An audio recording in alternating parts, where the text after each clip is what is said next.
जय हिंद प्यारे साथियों, कैसे हैं आप सभी। आशा करता हूं आप सभी अच्छे होंगे और खूब मन लगाकर पढ़ाई कर रहे होंगे। मैं ईश्वर से प्रार्थना करता हूं कि ईश्वर सबकी मेहनत को स्वीकार करे और सभी को अच्छी से अच्छी नौकरी जल्दी से जल्दी प्रदान करे और ईश्वर हम सबकी मनोकामनाओं को पूरा करे। प्यारे साथियों, आज मैं लेकर आया हूं Allahabad high court group C परीक्षा 2019 का हल प्रश्न पत्र। परीक्षा तिथि थी ये 20/1/2019। प्यारे साथियों, किसी भी नौकरी के लिए जो हमारे प्रीवियस ईयर के पेपर्स होते हैं उनका बहुत बड़ा रोल होता है किसी भी एग्जाम को क्रैक करने में, और प्रैक्टिस सेट का बहुत बड़ा रोल होता है। क्यों? क्योंकि प्रीवियस ईयर के पेपर से हमें यह हेल्प मिलती है कि जो क्वेश्चन का जो लेवल होता है वो किस तरह का पूछा जाता है और किस एरिया से क्वेश्चन पूछा जाता है और किस लेवल का पूछा जाता है। मान लो जैसे पहला क्वेश्चन गोल्डन फाइबर किसे कहा जाता है, तो इसी से मिला जुला क्वेश्चन नेक्स्ट टाइम पूछा जाएगा। तो इसलिए हमें ज्यादा से ज्यादा प्रैक्टिस सेट लगाने चाहिए और ज्यादा से ज्यादा हमें प्रीवियस ईयर के पेपर हमें हल करने चाहिए। यह कहलाता स्मार्ट वर्क। प्यारे साथियों, इस पेपर को हम सॉल्व भी करेंगे और इसकी एक्सप्लेनेशन भी देखेंगे। हर क्वेश्चन की थोड़ी थोड़ी एक्सप्लेनेशन भी हम साथ साथ देखते चलेंगे। तो प्यारे साथियों, देर न करते हुए शुरू करते हैं आज का पहला प्रश्न। प्रश्न संख्या 1 है, कौन सा फाइबर गोल्डन फाइबर कहा जाता है। प्रश्न संख्या 1 का सही जवाब है जूट को जो है गोल्डन फाइबर कहा जाता है। इसकी थोड़ी सी एक्सप्लेनेशन देख लेते हैं।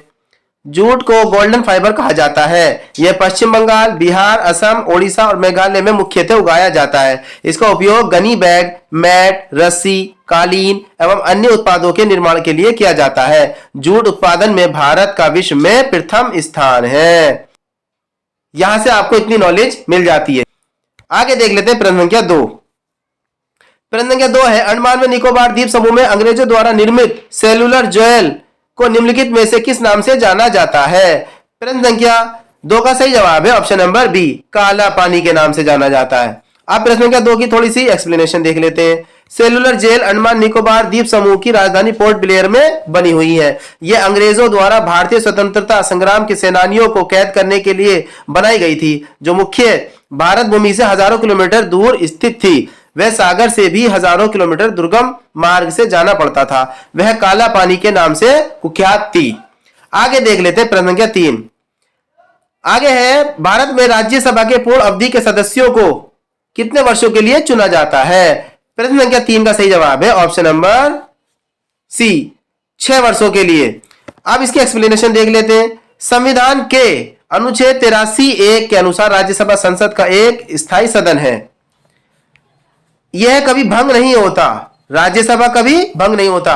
राज्यसभा के 1/3 सदस्य, कितने 1/3 सदस्य हर दूसरे वर्ष में की समाप्ति पर अवकाश ग्रहण कर लेते हैं और इतने ही नए सदस्य निर्वाचित कर लिए जाते हैं। राज्यसभा के सदस्यों का कार्यकाल 6 वर्ष होता है।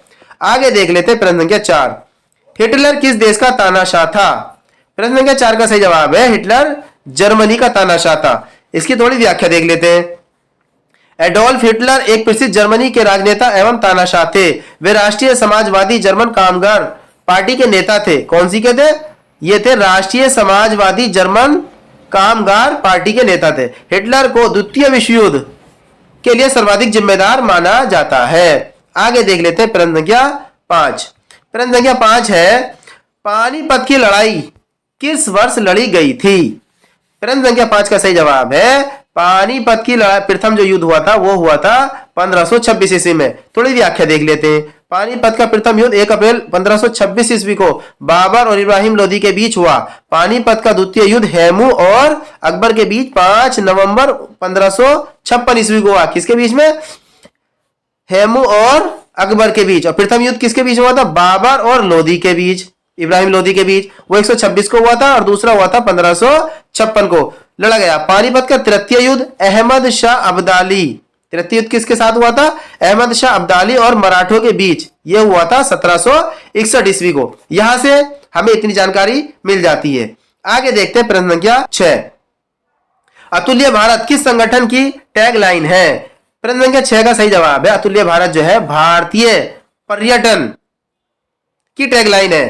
थोड़ी व्याख्या देख लेते हैं। अतुल्य भारत भारत पर्यटन की टैगलाइन है। यह सितंबर 2002 में अमिताभ कांत द्वारा वांटेड किया गया इस अभियान का उद्देश्य भारतीय पर्यटन को वैश्विक मंच प्रदान करना है। भारत विश्व के 5 शीर्ष पर्यटक स्थलों वाले देशों में से एक है। यहां से इतनी जानकारी हमें मिल जाती है।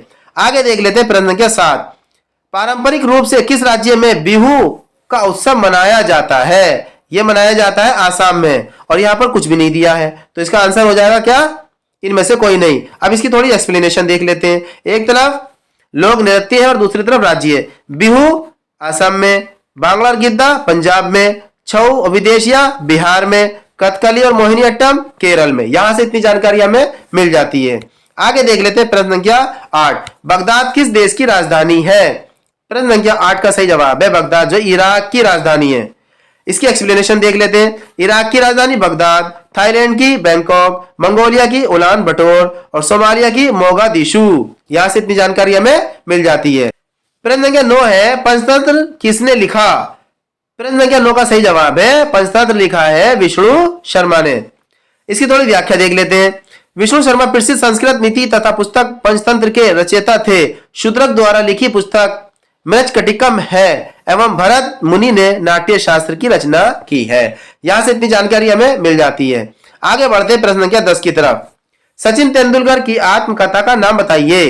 प्रश्न संख्या 10 का सही जवाब है प्लेइंग इट माई वे। ये किसकी आत्मकथा है? सचिन तेंदुलकर की। थोड़ी व्याख्या देख लेते हैं। प्लेइंग इट माई वे आत्मकथा पूर्व भारतीय क्रिकेट खिलाड़ी सचिन तेंदुलकर की है। इसके लेखक बोरिया मजमुदार और सचिन तेंदुलकर हैं। विंग्स ऑफ फायर भारत के पूर्व राष्ट्रपति एपीजे अब्दुल कलाम की आत्मकथा है। माई कंट्री माई लाइफ ये लाल कृष्ण आडवाणी द्वारा लिखी गई पुस्तक है। My country my life. और विंग्स ऑफ द फायर ये भारत के पूर्व राष्ट्रपति किसके? एपीजे अब्दुल कलाम की आत्मकथा है। यहां से इतनी जानकारी हमें मिल जाती है। आगे देख लेते हैं प्रश्न संख्या 11। महान अकबर के राज दरबार के सदस्य बीरबल का वास्तविक नाम क्या था? बहुत ही आसान सा सरल सा जवाब है महेश दास था। इसकी थोड़ी सी हम व्याख्या देख लेते हैं। अकबर महान के राज दरबार के 9 रत्नों में से एक बीरबल का वास्तविक नाम महेश दास या महेश दास भट्टा था। यहां से इतनी जानकारी हमें मिल जाती है। आगे देख लेते हैं प्रश्न संख्या 12। अंतरराष्ट्रीय महिला दिवस को मनाया जाता है। प्रश्न संख्या 12 का सही जवाब है यह मनाया जाता 8 मार्च को। आगे देख लेते हैं थोड़ी सी व्याख्या। अंतरराष्ट्रीय महिला दिवस प्रत्येक वर्ष 8 मार्च को मनाया जाता है। इसका उद्देश्य महिलाओं को उनकी क्षमता, सामाजिक, राजनीति और आर्थिक तरक्की दिलाने तथा उन महिलाओं को याद करने का दिन है जिन्होंने महिलाओं को उनका अधिकार दिलाने में अथक प्रयास किया। आगे भी देख लेते हैं प्रश्न संख्या 13।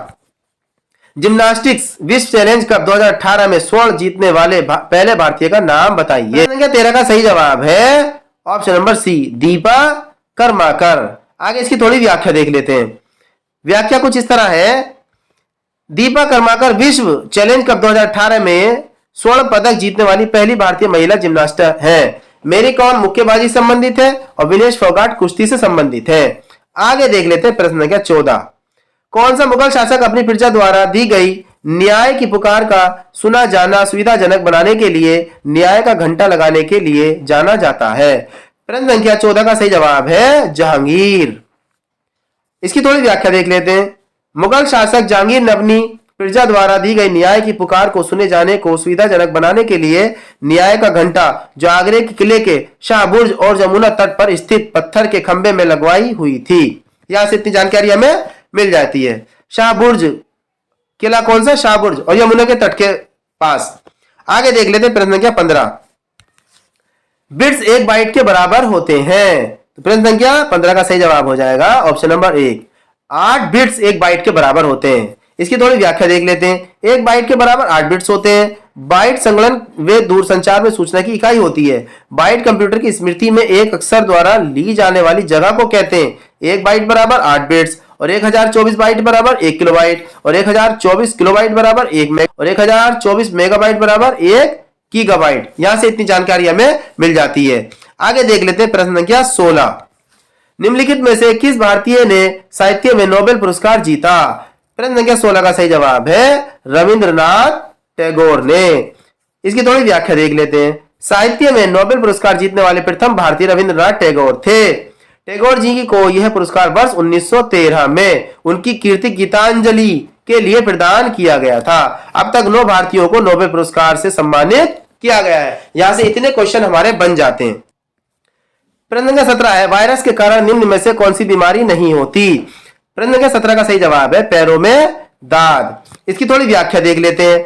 विषाणु वायरस की खोज रूसी वैज्ञानिक इवानोवस्की ने सन 1892 में की थी। जब तक वह तंबाकू मोजेक की खोज कर रहे थे। विषाणु की प्रकृति सजीव व निर्जीव दोनों प्रकार की होती है। इन्फ्लुएंजा और हेपेटाइटिस विषाणु जनित रोग है, अतः पैरों में दाद खाज एवं एथलीट फुट कवक जनित रोग है। यहां से इतनी जानकारी हमें मिल जाती है। आगे देख लेते हैं प्रश्न संख्या 18। कौन सा विकल्प सही क्रम दर्शाता है जिसमें भारतीय स्वतंत्रता आंदोलन के दौरान ये घटनाएं हुई? प्रश्न संख्या 18 का सही जवाब है ऑप्शन नंबर सी 4 3 2 1। इसकी थोड़ी व्याख्या देख लेते हैं। व्याख्या इस तरह है, मुस्लिम लीग का गठन 1906 ढाका में, और बांग्लादेश जलियांवाला बाग हत्याकांड 13 अप्रैल 1919 अमृतसर में, चोरी चौरा कांड 5 फरवरी 1922 गोरखपुर उत्तर प्रदेश में, लाला लाजपत राय का निधन 17 नवंबर 1928 लाहौर पाकिस्तान में। तो यहां से इतनी जानकारी हमें मिल जाती है। आगे आ जाता है प्रश्न संख्या 19। खिलाड़ी खेल को जोड़ी में से कौन से का गलत मिलान किया गया है? प्रश्न संख्या 19 का सही जवाब है option number B Sakshi Malik. यह मिलान गलत है। आगे देख लेते हैं इसकी थोड़ी सी व्याख्या। एक तरफ खिलाड़ी है और एक तरफ खेल है। साइना नेहवाल बैडमिंटन से और साक्षी मलिक ये कुश्ती से हैं। मिताली राज क्रिकेट से और दीपिका कुमारी तीरंदाजी से। यहां से इतनी जानकारी हमें मिल जाती है। आगे देख लेते हैं प्रश्न संख्या 20। किसके शासन को मुगल काल का स्वर्ण युग कहा जाता है? प्रश्न संख्या 20 का सही जवाब है शाहजहां के काल को। शाहजहां के शासनकाल में मुगल स्थापत्य और वास्तुकला और अपने चरमोत्कर्ष पर थी। इसके काल को मुगल स्थापत्य और वास्तुकला का स्वर्ण काल भी कहा जाता है। यहां से इतनी जानकारी हमें मिल जाती है। आगे देख लेते हैं प्रश्न संख्या 21। What is the full form of IAS? IAS का पूरा नाम क्या है? प्रश्न संख्या 21 का सही जवाब है Indian Administrative Service. Option number B is the correct answer. इसकी थोड़ी व्याख्या देख लेते हैं। आईएएस के पूर्ण स्वरूप को इंडियन एडमिनिस्ट्रेटिव सर्विस भारतीय प्रशासनिक सेवा कहते हैं।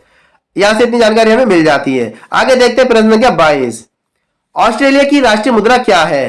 प्रश्न संख्या 22 का सही जवाब है ऑप्शन नंबर ए ऑस्ट्रेलियन डॉलर। अब देख लेते हैं व्याख्या। ऑस्ट्रेलिया की ऑस्ट्रेलियन डॉलर, बेल्जियम की यूरो, लेबनान की पाउंड और बांग्लादेश की टका। यहां से इतनी जानकारी हमें मिल जाती है।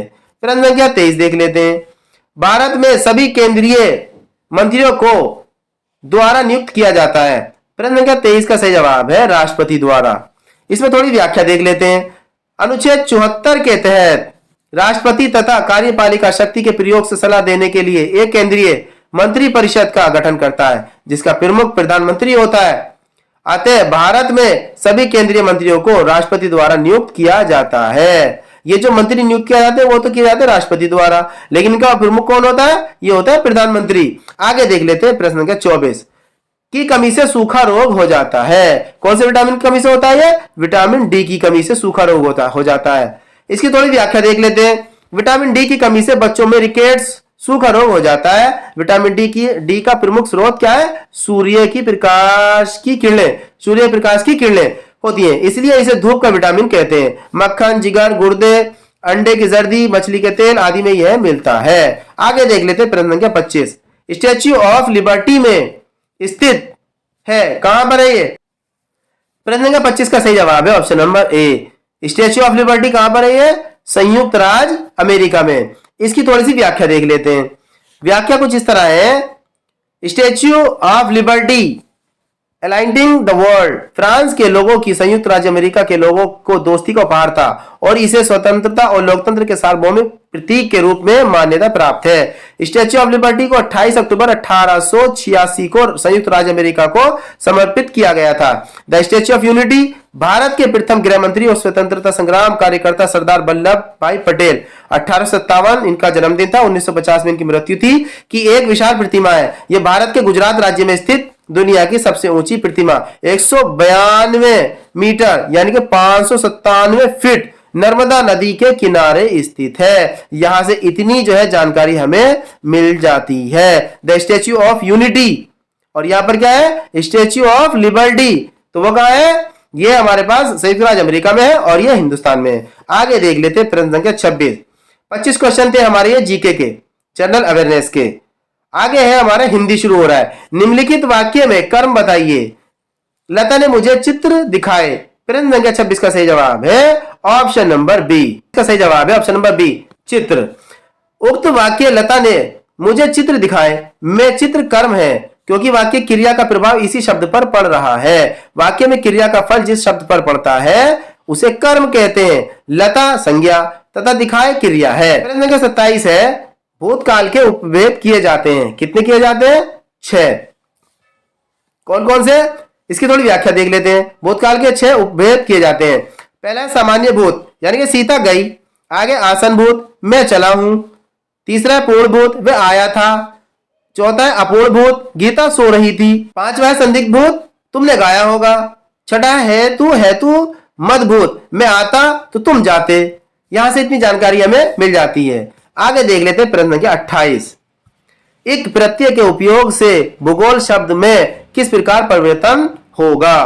प्रश्न संख्या 28 का सही जवाब है भूगोल प्लस एक, भौगोलिक। थोड़ी व्याख्या देख लेते हैं। भूगोल शब्द में एक प्रत्यय के योग से निर्मित शब्द भौगोलिक होगा। एक प्रत्यय से निर्मित अन्य शब्द कार्मिक, धार्मिक, तार्किक, कौणिक, सांप्रदायिक, पार्श्विक, वार्षिक, दार्शनिक, आध्यात्मिक आदि हैं। यहां से इतनी जानकारी हमें मिल जाती है। आगे देख लेते हैं प्रश्न संख्या 29। उत्तरायण शब्द का विलोम बताइए। प्रश्न संख्या 29 का सही जवाब है उत्तरायण का विलोम शब्द क्या है? दक्षिणायन। आगे देख लेते हैं प्रश्न संख्या 30। प्रश्न संख्या 30 है। निम्नलिखित अनुच्छेदों को ध्यान से पढ़िए तथा प्रश्न संख्या 30 से 32 के उत्तर के लिए दिए गए 4 विकल्पों में से उचित विकल्प का चयन कीजिए। अब यहां पर हमारा क्या है? थोड़ा सा ये पैराग्राफ है, इसको धीरे धीरे करके हम इसको पढ़ेंगे और पढ़ने के बाद में समझेंगे। समझने के बाद में हम इसके आंसर देंगे। पहला क्वेश्चन है इसमें से, मूल्य दृष्टि का संबंध मुख्यतः क्या है जी? सामाजिक नीतियों से है। ऊपरी उपचार से अभिप्राय है। प्रश्न संख्या 31 का सही जवाब है नकली उपचार से। आगे देख लेते हैं प्रश्न संख्या 32। सामाजिक विषमता का कारण है। प्रश्न संख्या 32 का सही जवाब है समाज का कठिन स्थिति में होना। प्रश्न संख्या 33 है। निम्नलिखित शब्द का विलोम बताइए। उल्टा। प्रश्न संख्या 33 का सही जवाब हो जाएगा पतिव्रता। क्या हो जाएगा? पतिव्रता। प्रश्न संख्या 34 है। निम्नलिखित में से सही शब्द चुनिए। प्रश्न संख्या 34 का सही जवाब है मूर्धन्य। दिए गए विकल्पों में से मूर्धन्य शुद्ध शब्द है। शेष शब्द वर्तनी की दृष्टि से अशुद्ध है। आगे देख लेते हैं प्रश्न संख्या 35। दिए गए वाक्य के लिए एक शब्द दीजिए। जिस काव्य में गद्य और पद्य दोनों का समावेश हो उसे कहते हैं चंपू काव्य। थोड़ी व्याख्या देख लेते हैं। जिस काव्य में गद्य और पद्य दोनों का समावेश हो उसे चंपू काव्य कहते हैं। वृहद आकार की तथा किसी महान कार्य का वर्णन करने वाली काव्य रचना महाकाव्य कहलाती है। महाकाव्य में सर्गों का निबंधन रहता है। यहां से इतनी जानकारी हमें मिल जाती है। आगे देख लेते हैं प्रश्न संख्या 36। दिए गए मुहावरे लोकोक्ति का अर्थ बताइए। अशर्फी की लूट और कोयले पर छाप। प्रश्न संख्या 36 का सही जवाब है ऑप्शन नंबर बी। मूल्यवान वस्तुओं को नष्ट करना और तुच्छ वस्तु की रक्षा करना। आगे देखते हैं प्रश्न संख्या 37। क्षत्रिय वर्ण निम्नलिखित में से किसके योग से बना है? प्रश्न संख्या 37 का सही जवाब है ऑप्शन नंबर ए। क्षत्रिय एक संयुक्त व्यंजन है जो का और पेचिरा शाह के योग से निर्मित है। त्रे प्लस ते प्लस रे। आगे है ज्ञ ज्ञानी है जय प्लस आ से, और श्रेय श्रमिक है शय प्लस रा से के योग से निर्मित है। यहां से इतनी जानकारी हमें मिल जाती है। आगे देख लेते हैं प्रश्न संख्या 38। निम्नलिखित में से कौन सा शब्द कामदेव का पर्याय नहीं है? प्रश्न संख्या 38 का सही जवाब है शचीपति जो है कामदेव का पर्याय नहीं है। अब देखते हैं इसकी थोड़ी सी हम व्याख्या। शचीपति शब्द कामदेव का पर्याय नहीं है, ये इंद्र का पर्यायवाची शब्द है। शचीपति किसका पर्यायवाची है? इंद्र का। कामदेव के पर्यायवाची शब्द है अनंग, पुष्प धनुआ, अतनु, आत्मभु, कंदर्प, कुसुमायुध, पुष्पचाप, रथिपति इत्यादि। इंद्र के पर्याय है सुरपति, पुरंदर, वासव, महेंद्र, देवराज, मधवा, शक्र, सतमन्यु इत्यादि। यहां से इतनी जानकारी हमें मिल जाती है। आगे देख लेते हैं प्रश्न संख्या 39। परिजात किसका पर्यायवाची है? प्रश्न संख्या 39 का सही जवाब है कल्प वृक्ष का।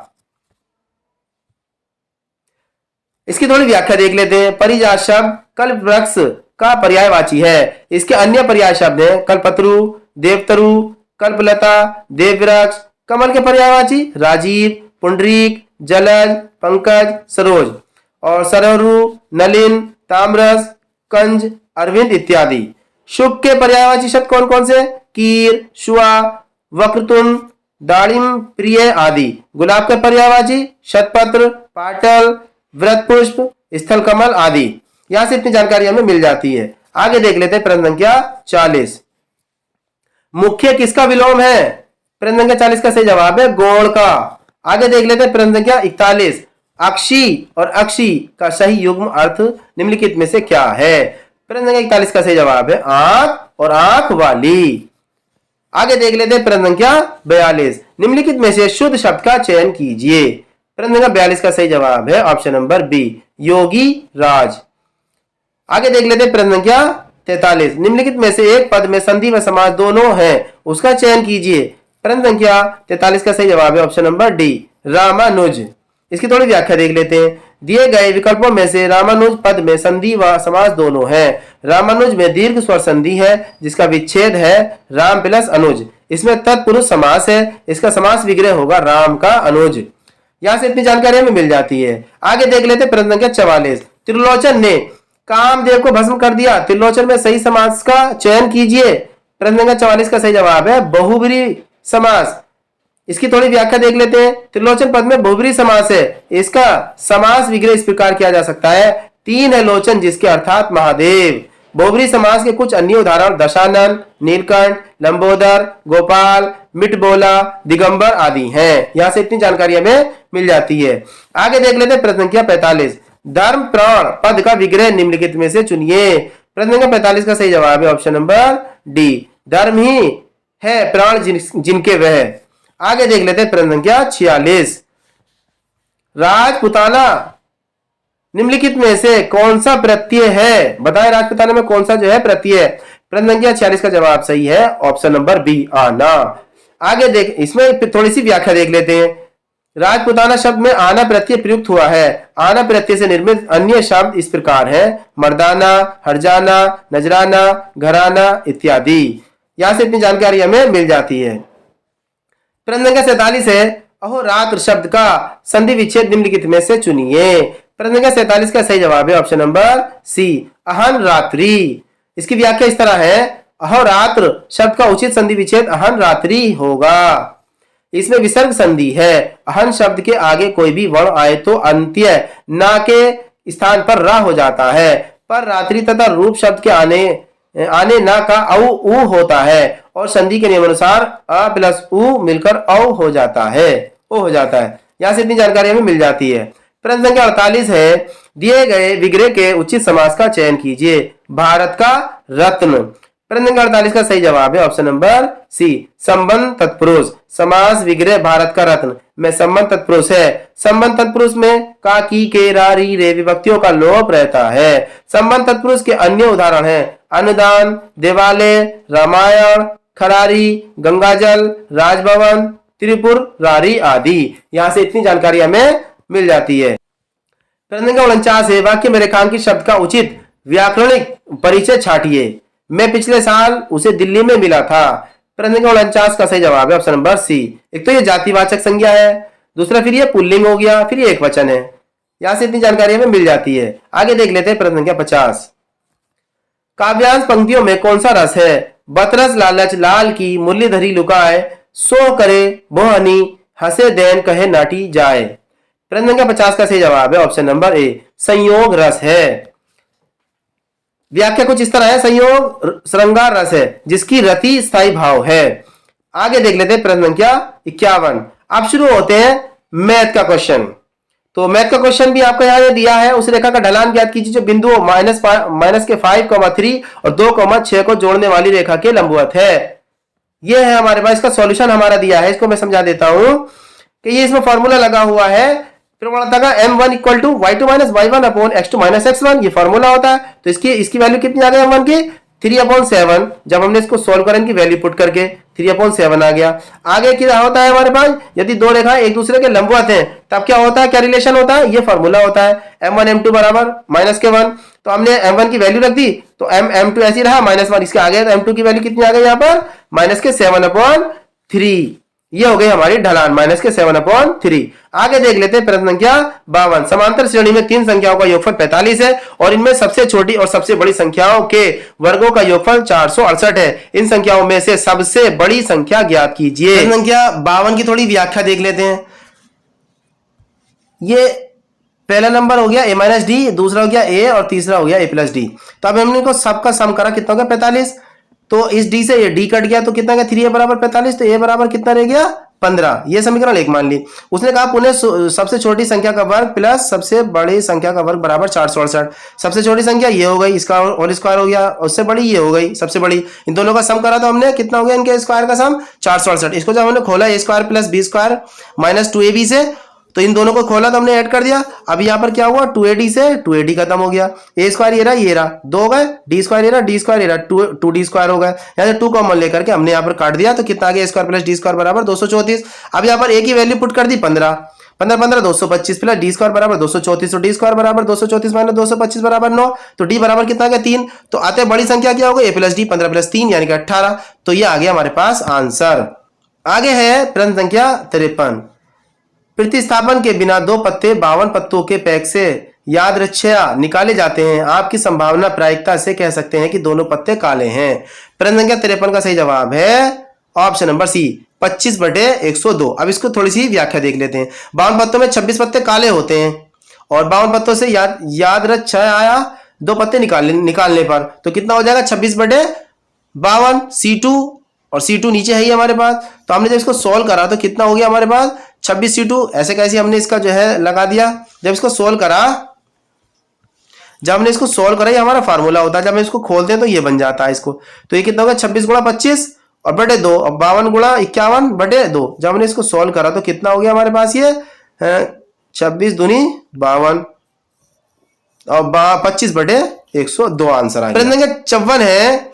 एक समकोण त्रिभुज के समकोण की भुजाओं की लंबाई 6 सेमी 8 सेमी, कर्ण की लंबाई क्या होगी। इसमें पाइथागोरस थ्योरम लगा देंगे और आ जाएगी। क्या होती पाइथागोरस थ्योरम, कर्ण का होल स्क्वायर बराबर आधार का होल स्क्वायर प्लस लंब का होल स्क्वायर। तो ये हो गया लंब और ये हो गया हमारे पास आधार, ये निकालना है। तो इनकी वैल्यू रखी 6 का होल स्क्वायर 64, 8 का होल स्क्वायर 6 का होल स्क्वायर 36 और 8 का होल स्क्वायर 64। इसको मिलाया 100 हो गया, 100 का रूट कितना हो गया 10 हो गया। कर्ण की लंबाई कितनी आ गई 10 सेंटीमीटर। आगे देख लेते हैं प्रश्न संख्या 55। एक परिवार में 2 बच्चे हैं, यदि यह दिया गया हो कि वह उनमें से कम एक लड़का है तो क्या संभावना है कि दोनों बच्चे लड़के ही हों। इसकी थोड़ी सी व्याख्या देख लेते हैं। व्याख्या है हमारी कम से कम एक लड़का होने की कुल घटनाएं BG यानी कि boy girl girl boy boy boy, अर्थात 3 घटनाएं हुई तो दोनों बच्चे लड़के होंगे। इसकी कुल घटनाएं कितनी हो गई BB = 1 घटना। तो कितनी होगा बीच प्रायिकता कितनी हो गई 1/3 हो जाएगी इसकी प्रायिकता। आगे है प्रश्न संख्या 56। यह है AP का सामान्य सर्वांतर होगा जिसमें A25 - A12 बराबर -52। तो अब हमने क्या काम करा, A52 की वैल्यू रखनी है हमें और A12 की वैल्यू रखनी है और इसमें पुट करा देंगे और उसको सोल्व कर देंगे। तो D का कितना हो गया हमारे पास -52 ये यहाँ पर क्या फार्मूला लगा दिया इन्होंने D = -52/25 - 12। तो यहाँ कितना आ गया हमारे पास आंसर -52/13 बराबर D बराबर कितना आ गया यहाँ से 4 आ गया। फार्मूले का खेल है। आगे देख लेते हैं प्रश्न संख्या 57। AP में 3 संख्याएं हैं, यदि इन संख्याओं का योगफल 27 और गुणनफल 648 है तो संख्याएं ज्ञात कीजिए। प्रश्न संख्या 57 का सही जवाब है 6, 9, 12। इसको हल कर लेते हैं। देखो माना पहली संख्या कितनी हो गई A - D, दूसरी A और तीसरी A+D। इन तीनों को जोड़ा तो कितनी हो गया 27। तो यहां से हमारा D से D कट गया 3A बराबर 27 तो A बराबर 9। अब क्या हो गया दोबारा A - D × A+D। इन तीनों का गुणनफल कितना होगा 648। और जब इसको हमने क्या काम करा, इसको हमने सोल्व करा तो कितना आ गया A × A² - D², A - B A+B। तो A² - B² का फार्मूला ये बन गया और ये A हमारे पास ऐसे रह गया। इनको सोल्व करा तो कितना आ गया हमारे पास इस तरह से आ गया। और अब हमने क्या काम करा 81 - D² बराबर 9 से जब इसको काटा तो 72 और ये उधर जाके आपका 72 इधर आ जाएगा, डी इधर पहुंच जाएगा, तो डी स्क्वायर बराबर 9 बचा, 81 72 का 9 बचा, डी बराबर कितना गया 3। अब संख्या याद करनी है हमें। पहली संख्या कितनी होगी, a माइनस डी यानी कि 9 माइनस 3 यानी कि 6, और दूसरी कितनी होगी 9, और तीसरी कितनी होगी 9 प्लस 3 12। तो ये तीनों संख्या होगी 6 9 12। आगे देख लेते हैं प्रश्न संख्या 58। एक क्यूबॉइड का पार्श्व सतह क्षेत्रफल ज्ञात कीजिए जिसका आयाम लंबाई 22, चौड़ाई 12, ऊंचाई 7.5। तो पार्श्व सतह का क्षेत्रफल क्या होता है क्यूबॉइड का, 2LB/BH/HL। इसका हमने फॉर्मूला लगा देंगे। तो अब इसमें क्या हो जाता है, क्योंकि ये हमारे पास क्या है पार्श्व सतह का क्षेत्रफल, यानी कि सिर्फ साइड ऊपर नीचे को छोड़ के साइडों का है, तो इसका फॉर्मूला क्या होता है 2L + B × H। इनके सब की वैल्यू रख दी, 2 की जगह रहा, L की जगह लंबाई की जगह 22 आ गई, और चौड़ाई की जगह 12 आ गया, और हाइट की जगह 7.5 आ गई। इन दोनों को जोड़ के और जो है 15 से मल्टीप्लाई करा दी, कितना गया 510 सेंटीमीटर स्क्वायर इसका जो है ना एरिया आ गया। आगे देख लेते हैं प्रश्न संख्या 59। बाइसिकल का पहिया 11 किलोमीटर चलने में 5000 चक्कर लगाता है, पहिए का व्यास ज्ञात कीजिए। बड़ा आसान सरल सा जवाब। मान लो पहिए की त्रिज्या r हो गई, बाइसिकल के पहिए द्वारा एक चक्कर लगाने में पहिए की परिधि के बराबर दूरी चली जाती है, तो पहिए की परिधि क्या हो गई, चली गई दूरी बटे चक्करों की संख्या। तो 2πr बराबर कितना हो 11/5000। तो हमने क्या काम करा, हमने इसको जो है क्या कर दिया, चली गई दूरी यानी कि हमने 11 किलोमीटर था तो मीटर, ये किलोमीटर को मीटर में बना दिया और उसको फिर सेंटीमीटर बना दिया। तो 2πr बराबर कितना आ गया, हमने जब इसको काटा 1 से ये गया 0, 2 से 3 0, और जी ये हो गया हमारे पास 5 दूनी 10 20 आ गया, तो ये 220 आ गया। 2 से काटा तो ये कितना आ गया 110। तो अब ये आ गया हमारे पास 7 बटे, अब यहाँ पे पाई की वैल्यू रख दी, तो जब हमने इसको सॉल्व करा तो कितना आ गया यहाँ पर 35 सेंटीमीटर, और व्यास कितना होता है 2r, 35 गुणा 2 से करी 70 आ गया। क्या आ गया ये व्यास। आगे देख लेते हैं प्रश्न संख्या 60। 8 अवलोकनों का औसत 25 है, यदि एक अवलोकन 11 को निकाल दिया जाए तो बाकी बचे अवलोकनों का औसत ज्ञात कीजिए। प्रश्न संख्या 60 का सही जवाब है ऑप्शन नंबर बी। जब हम इसको सॉल्व करेंगे तो क्या फार्मूला लगता है, अवलोकनों का औसत, अवलोकनों का योगफल बटे अवलोकनों की संख्या। 8 अवलोकनों का योगफल कितना हो गया था, औसत गुणा 8 यानी कि 25 गुणा 8 यानी कि 200, और 11 का कितना आ गया 11 यानी कि 11 को निकालने के बाद अवलोकनों का योग 200 - 11 कितना रह गया 189। तो 189 का मतलब बचे शेष अवलोकनों का औसत कितना हो गया 189/8 - 1 यानी कि 7 रह गया, क्योंकि एक निकल गया था तो इसकी जब डिवाइड करा तो कितना आ गया आंसर 27। आगे देख लेते हैं प्रश्न संख्या 61। यदि त्रिकोण के कोण 2 3 4 के अनुपात में हैं तो सभी 3 कोण ज्ञात कीजिए। इन तीनों को देख लेते हैं, बहुत आसान से सरल सा जवाब है। इन तीनों का जो है योग कितना होता है 180 होता है, इन सबको जोड़ दिया, यानी कि जहां पर हमारा रेशो में होता है तो हम उसकी जगह x ऐड कर लेते हैं।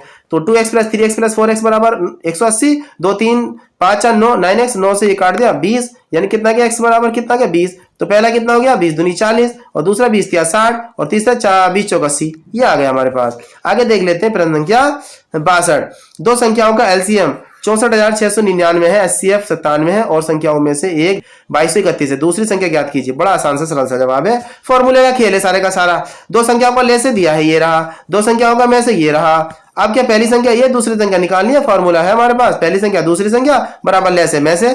तो कितना हो जाएगा जब इनकी वैल्यू पुट करी तो दूसरी संख्या बराबर कितना हो जाएगा, ये आ जाएगा। जब काटा पीटी करी तो कितना आ गया 2813। आगे देख लेते हैं प्रश्न संख्या 63। दो संकेंद्रीय वृत्तों का क्षेत्रफल इतना है और 1386 सेंटीमीटर स्क्वायर है। इनके द्वारा बने वाले रिंग की चौड़ाई ज्ञात कीजिए। इसकी व्याख्या देख लेते हैं। बड़े वृत्त की त्रिज्या R1 हो गई तथा छोटे वृत्त की त्रिज्या R2 है, तो हमने अलग अलग कर ली। बड़े वृत्त का क्षेत्रफल ये हो गया और ये निकाल के लाए तो हम कितना हो गया 441, यानी कि 21 सेंटीमीटर आ गया हमारे पास। क्या यहाँ से R आ गया। आगे देख लेते हैं। अब है छोटे वाले का निकल पाई R2 स्क्वायर, तो इसकी जब हमने वैल्यू पुट करी तो कितना आ गया हमारे पास R2 निकल के कितनी आई 17.5। अब हमने बड़े वाले की चौड़ाई का मतलब बाहर वाली में से छोटी वाली माइनस कर दी तो कितना होगा 21 - 17.5 का मतलब हो गया 3.5 सेंटीमीटर की इसकी जो है ना ये आ गई चौड़ाई। आगे देख लेते हैं प्रश्न संख्या 64। 1 2 3 4 6 7 अंकों का प्रयोग करके कितनी 3 अंक की सम संख्याएं बिना दोहराए बनाई जा सकती हैं। ये हमारा जो है ये इस तरह से है कि 1 2 3 4 6 7 अंकों का प्रयोग करके 3 अंक की सम संख्या बनाने के लिए, सम संख्या होने के लिए इकाई का अंक या तो 2 होगा 4 होगा या 6 होगा। जब इकाई का अंक 2 होगा तो कितना हो जाएगा ये 2। आगे देखो इस स्थिति में कुल अभिष्ट संख्या कितनी हो गई 5p2। तो जब हमने इसको सोल्व करा तो कितना आ गया 5 और बटे कितना हो गया है 5 माइनस 2। तो जब इसको खोलते हैं 5 4 3 और नीचे खोला हमने तो 3 तक, ये 5 माइनस 2 3 हो गया। तो जब हमने इसको सोल्व करा तो कितना आ गया 20 आ गया। इसी प्रकार जब इकाई अंक 4 होगा तब संख्या 20 हो जाएगी, तब जब इकाई का अंक 6 होगा तब संख्या 20 हो जाएगी। तो कुल संख्या कितनी हो जाएंगे 20 20 40 और 20 60। आगे देख लेते हैं प्रश्न संख्या 65। के का मान ज्ञात कीजिए यदि बिंदु के 3 6 माइनस 2 और माइनस 3,4 संरेख हैं। तो बड़ा आसान से सरल सा जवाब है इसका। इसमें भी क्या है फॉर्मूले का खेल है। ये फॉर्मूला है हमारे पास दो बिंदुओं से होकर जाने वाली रेखा का समीकरण। ये होता है y माइनस y1 और y2 minus y1 upon x2 minus x1 और x माइनस x1। तो इसकी जब वैल्यू पुट करी तो कितना आ गया हमारे पास ये आया। अब जब हमने इसको आगे सोल्व किया तो हमारे पास कितना आ गया सोल्व करने के बाद में, ये हमारी इक्वेशन फर्स्ट बन गई, किंतु बिंदु 3 माइनस 3,4 इस रेखा पर स्थित है। इसकी वैल्यू रख दी हमने, x की जगह पर -3 और y की जगह पर 4। ये आ गया हमारे पास k इक्वल टू -3/2 आ गया हमारे पास। आगे देख लेते हैं प्रश्न संख्या 66। प्रश्न संख्या 66 है यदि एक अर्धवृत्तीय कोण मापक का व्यास 14 सेंटीमीटर तो उसकी परिधि ज्ञात कीजिए। प्रश्न संख्या 66 का सही जवाब है ऑप्शन नंबर ए 36 सेंटीमीटर। इसको देखो सोल्व कर लेते हैं। 2r बराबर कितना है 14 सेंटीमीटर। तो r कितनी हो गई जो है इसकी आधी हो गई, यानी कि 14/2 यानी कि 7 सेंटीमीटर। अर्धवृत्तीय कोण मापक की परिधि कितनी होती है अर्धवृत्त की परिधि प्लस व्यास, तो 2πr/2 प्लस 2r। तो ये हमने इसकी वैल्यू पुट कर दी तो कितना आ गया 36 सेंटीमीटर आ गया। आगे बढ़ते हैं। प्रश्न संख्या 67 है 4.2 सेंटीमीटर के किनारे के एक घन से काटे जा सकने वाले महत्तम लंब वृत्तीय शंकु की त्रिज्या है, यह d यानी कि 2.1 सेंटीमीटर। इसको देख लेते हैं, हल देख लेते हैं इसका। क्या कर लेते हैं, इस स्थिति में घन की कोण शंकु के आधार के लिए व्यास होगी। तो शंकु के आधार का व्यास 4.2 सेंटीमीटर है और लंब वृत्तीय शंकु की त्रिज्या व्यास अपॉन 2 यानी कि 4.2/2 तो कितना हो जाएगी 2.1 हो जाएगी। आगे देख लेते हैं प्रश्न संख्या 68। यदि x, i और 2 - 3i बराबर 4 + i हो तो x और y के मान ज्ञात कीजिए। इसकी थोड़ी सी व्याख्या देख लेते हैं। तो ये इसका सॉल्व किया हुआ है। हमने क्या काम करा, इसको थोड़ा सा कंपेयर करा दिया, ठीक है। अब ये हो गया हमारे पास, मान लीजिए ये हमारा नीचे पहुंच गया, ये ऐसे करके कितना बन गया। अब हमने इसकी कंपेयर कराई यानी कि इसका पहले संयुग्मी से गुणा कराई तो ये हो गया हमारे पास। अब जब हमने इसको सोल्व करा तो आपका ये आया। अब जब हमने इसको कंपेयर करा दिया, हमने x + iy को हमने तोड़ दिया, इसको ये आया था हमारे पास। तो 5 + 13 और प्लस 14/13i, तो x की वैल्यू कितनी हो गई 5/13 और y की वैल्यू कितनी हो गई 14/13 कंपेयर करने पर। यही हमारे पास आंसर आ गया। आगे देख लेते हैं प्रश्न संख्या 69। चॉकलेट के दो ब्रांड क्रम से 24 और 15 के पैक में उपलब्ध है। यदि रमा दोनों प्रकार की चॉकलेट को समान संख्या में खरीदना चाहती है तो उसे प्रत्येक प्रकार के बॉक्स को कम से कम कितनी संख्या में खरीदना होगा। इसको देख लेंगे तो क्या हो जाएगी इसकी व्याख्या, कम से कम संख्या में खरीदने के लिए 24 15 का लेसे लेना पड़ेगा हमें। तो इसका लेसे कितना होगा 120। प्रत्येक प्रकार के बॉक्सों की कम से कम संख्या कितनी है 120/24। तो 24 से काटा तो 5 आ गए। दूसरा ब्रांड 120/15 तो ये आ गए 8। यही हमारे पास आंसर आ गया 5,8। आगे प्रश्न संख्या 70 है। प्रत्येक प्रविष्ट 0 या 1 के साथ क्रम से 3 × 3 के सभी संभावित मैट्रिक्स की संख्या है। इसकी थोड़ी व्याख्या देख लेते हैं। तो कितना हो जाएगा, ये हो जाएगा 0 या 1 होगा, अतः संभावना है 2, कुल खानों की संख्या 9 है, अतः संभावित मैट्रिक्स की संख्या कितनी हो जाएगी 2 की पावर 9 यानी कि 512। आगे देख लेते हैं प्रश्न संख्या 71। ये है जी हमारे पास 1 मीटर ऊंचा खंभा 2√3 मीटर लंबी परछाई मैदान पर डालता है। सूर्य का उन्नयन कोण ज्ञात कीजिए। ये क्या हो जाएगा हमारे पास, ये देख लेते हैं इसकी थोड़ी सी व्याख्या। ये हमने क्या कर दिया, एक हमने राइट ट्रायंगल बना लिया, ये हो गया हमारे पास लंब मान लो, और ये हो गया हमारे पास आधार। तो ये लंब आधार का जो रिलेशन होता है वो होता है tan थीटा में। tan थीटा बराबर लंब बटे आधार। हमने इसकी वैल्यू रख दी। जब वैल्यू हमने रख दी तो ये आया हमारे पास 3/√3। हम क्या कर लेते हैं, 3 को क्या लिख सकते हैं हम, √3 × √3 तो 1/√3 से √3 चला गया तो tan थीटा बराबर कितना आ गया √3। ये वैल्यू किसकी होती है tan 60 की, तो 10 से 10 खत्म, थीटा इक्वल टू कितना आ गया 60 डिग्री। आगे देख लेते हैं प्रश्न संख्या 72। x² - 7x + 12 बराबर 0 मूल के लिए निम्नलिखित समीकरण हल कीजिए। कितना आसान से सरल सा जवाब देखें आप। हमने इसको सॉल्व कर दिया, 12 की x से मल्टीप्लाई कराई तो कितना आ गया 12x²। इसके टुकड़े करें तो ये आ गए 4,3। तो माइनस के यहाँ से ये एक पेयर ये बना लिया, एक पेयर बना लिया हमने, x कॉमन यहाँ से ले लिया, x माइनस 4 रह गया, 3 यहाँ से कॉमन ले लिया माइनस का, तो x माइनस 4 यहाँ से, फिर अब x माइनस 4 कॉमन ले लिया, x माइनस 3 बराबर 0, एक बार x माइनस 4 बराबर 0 रख देंगे तो 4 आ जाएगा, x माइनस 3 रखेंगे तो 3 आ जाएगा, तो क्या आ गया 3 और 4 आ गया आंसर। इतना आसान था। आगे देख लेते हैं। प्रश्न संख्या 73 है, सबसे छोटी अभाज्य संख्या और सबसे छोटी भाज्य संख्या का HCF है। प्रश्न संख्या 73 का सही जवाब है ऑप्शन नंबर 2। आगे देख लेते हैं प्रश्न संख्या 74। एक सिक्के के 3 बार उछाला जाता है, ठीक 2 हेड्स प्राप्त करने की संभावना ज्ञात कीजिए। प्रश्न संख्या 74 का सही जवाब है ऑप्शन नंबर डी, 3/8। हम इसको सॉल्यूशन इसका यहाँ पर देख सकते हैं। आगे देख लेते हैं प्रश्न संख्या 75। सिंप्लीफाई करना है 64 की पावर 1/2, तो 64 को क्या कर सकते हैं हम, 8 × 2 64, 8 का होल स्क्वायर, 2 से 2 गया तो कितना रह गया 8, तो कितना रह गया आंसर 8 आंसर आ गया। प्रश्न संख्या 76 जो अब ये इंग्लिश वाला भाग है, तो कॉन्फिडेंट का जो है हमें अपोजिट बताना है, तो इसका हो जाएगा डिफिडेंट। क्या हो जाएगा डिफिडेंट। आगे देख लेते हैं इसकी व्याख्या थोड़ी ये देख लें हम। आगे देखते हैं प्रश्न संख्या 77। ग्राफिक्स, इसका जो है सिनोनियम्स बताना है, तो ग्राफिक्स का सिनोनियम्स हो जाएगा पिक्टोरियल, और इसकी थोड़ी सी जो है क्या कहते हैं पिक्टोरियल चित्र में सजीव, स्क्वायरिश चकोर, सा ज्योमेट्रिकल ज्यामितीय, मैथमेटिकल गणितीय, इसका सिनोनियम्स विकल्प पिक्टोरियल होगा। आगे देख लेते हैं प्रश्न संख्या 78। प्रश्न संख्या 78 है find the correct spelled word. प्रश्न संख्या 78 का सही जवाब हो जाएगा ऑप्शन नंबर बी, COMMITTEE। ये है हमारे पास सही आंसर। आगे देख लेते हैं प्रश्न संख्या 79। Which of the option A, B, C given below the sentence should replace the phrase printed in bold type and underlined to make the sentence grammatically correct? If the sentence is correct, as it is mark D. As the answer, if I would have realized, यहाँ से हमारे पास है sentence. If I would have realized the nature of the job earlier, I would not have accepted it. इसका यहाँ पर कोई भी answer सही नहीं है, तो इसका हो जाएगा option number D. If clause in past perfect tense, general formula क्या है, if past perfect subject would have plus third form, अतः इफ आई वुड हैव के स्थान पर इफ आई हैड का प्रयोग किया जाएगा। आगे देख लेते हैं प्रश्न संख्या 80। Give one word for account of a person's life written by himself, उसको कहते हैं ऑटोबायोग्राफी, आत्मकथा। हाँ आगे ये देख सकते हैं आपका जो है the autobiography the story of a person's life written by that person. Biography किसे कहते हैं, the story of a person life written by somebody else. Pessimist किसे कहते हैं, a person who always thinks that bad things will happen. और optimist किसे कहते हैं, a person who believes that good things will happen. तो आगे देख लेते हैं, यहां से इतनी जानकारी हमें मिल जाती है। प्रश्न संख्या 81 है find out the correct meaning of the idiomatic expressions. तो ये हमारे पास to kill 2 birds with 1 stone, तो इसका क्या हो जाएगा option number A, achieve 2 aims with a single effort, एक पंथ 2 काज। आगे देख लेते हैं प्रश्न संख्या 82। Which figure of speech is used in the text elderly American ladies leaning on their cans listed towards me like towers of Pisa. प्रश्न संख्या 82 का सही जवाब है सिमिल। क्यों, क्योंकि यहां पर क्या आया है, लाइक आया है, तो यहां पर क्या हो जाएगा, ये सिमिल हो जाएगा। आगे देख लेते हैं प्रश्न संख्या 83।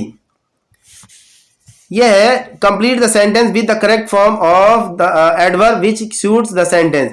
Felix कुक्स the best of all my housemates and he often makes dinner for everyone. आया है तो यहाँ पर क्या आ जाएगी, सुपरलेटिव डिग्री आएगी, सीधा सीधा, बहुत आसान सा जवाब है इसका। 84 देख लेते हैं कंप्लीट द पैटर्न एनोलॉजी। क्या है जी, ड्रामा ड्रामेटिक, अरोमा एरोमेटिक, तो क्या हो जाएगा इसका ए। आगे देख लेते हैं प्रश्न संख्या 85। ये हमारे पास 85 है select the synonyms of the word वेकोस which is mentioned in bold italic.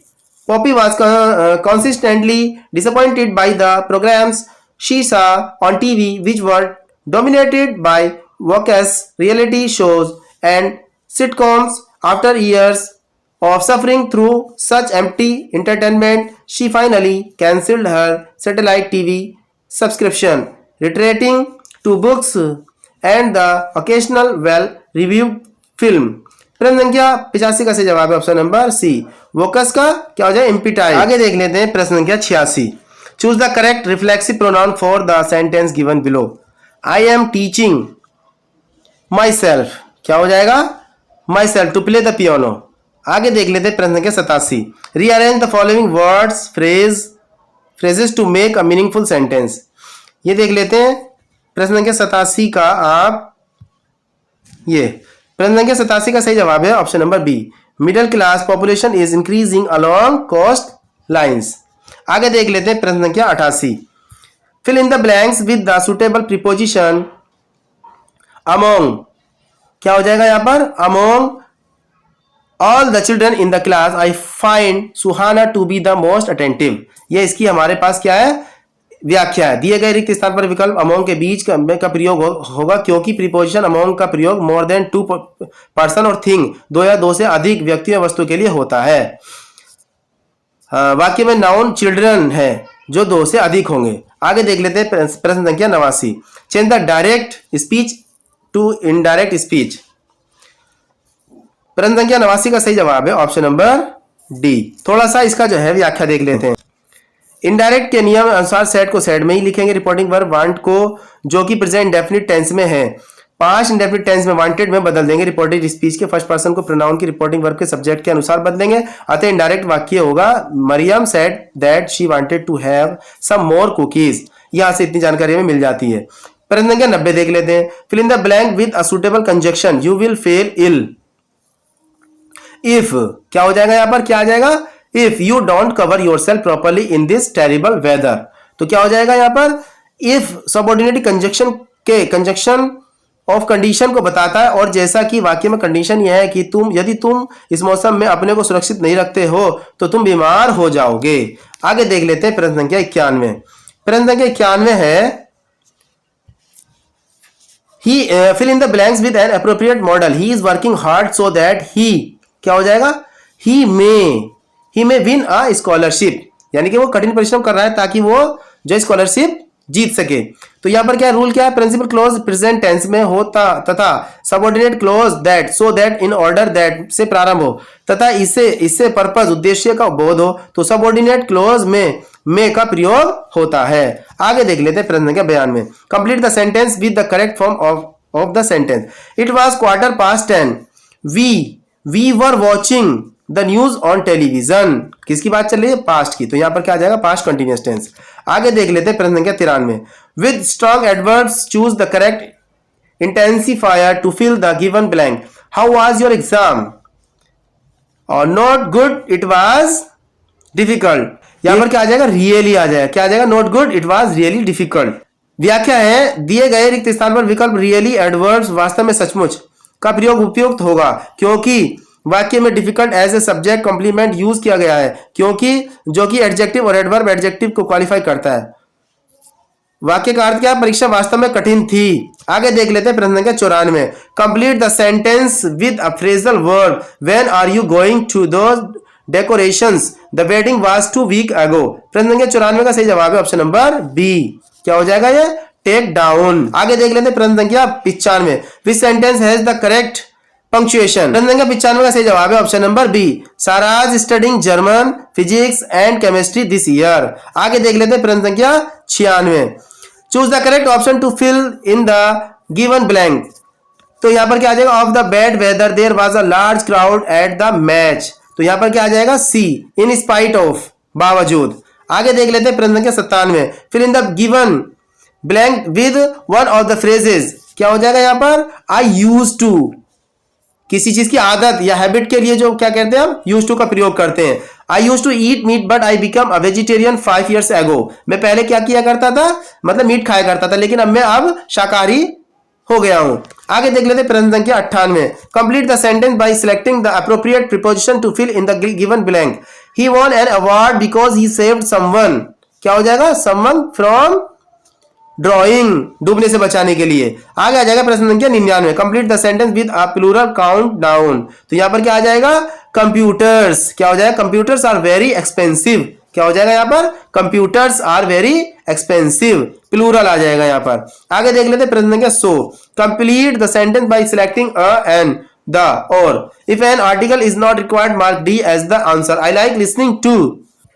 तो यहां पर क्या हो जाएगा? यहां पर आएगा हमारे पास कुछ भी नहीं आएगा। यहां पर option number D is the correct answer. यानी कि यहां पर ये रूल क्या है? जब जीरंड का प्रयोग नाउन की तरह किसी प्रीपोजिशन के ऑब्जेक्ट के रूप में होता है तो ऑब्जेक्ट के पहले आर्टिकल का प्रयोग नहीं किया जाता है। तो क्या हो जाएगा? I like listening to music, ना ए एन द नहीं आएगा। तो प्यारे साथियों, इस तरह से हमने इलाहाबाद हाईकोर्ट ग्रुप सी परीक्षा 2019 हल प्रश्न पत्र हल किया। आशा करता हूँ आपने बहुत अच्छे से लगाया होगा, बहुत अच्छे से समझा होगा। तो प्यारे साथियों, फिर मिलता हूँ इससे भी एक शानदार वीडियो के साथ। तब तक के लिए बाय बाय, सी यू, जय हिंद, जय भारत।